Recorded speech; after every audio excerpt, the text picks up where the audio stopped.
in the last 5 years, so well, just to go back a step, my view is that when the finances go bad, when the money goes bad, when the economy goes bad, we become vulnerable to bad ideas. And these ideas that I write about and describe in the book, roughly speaking, you can trace them to the 80s.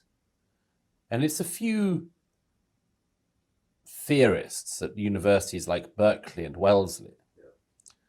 And when I looked at because you see, I was very interested when I started to notice this so-called intersectionality. It's the ugliest word in the language. Yeah.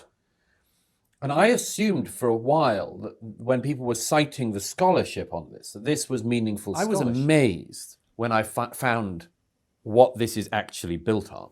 I mean, take one of the foundational texts of so-called intersectionality, Unpacking the Knapsack. I assumed this was a work of scholarship of some kind. It is assertions, unbacked up assertions. And so my point is that this was all milling around. In the last 10 years, we've become very vulnerable to it. And in the last 5 years, it becomes weaponized. And all of these things, gay, women, race, and trans, are basically used in the last 5 years as a battering ram to do something else. They are being used to perform a political task. And when you look, as I say again, when you notice and the revelation to me in some ways of writing the book was the discovery that, you think, oh, well, it's only going to be academia on the West Coast of America, for instance, that's vulnerable to this. No. Corporate America, I trace all of this is that this is a last decade phenomenon. It's a post-financial crash phenomenon.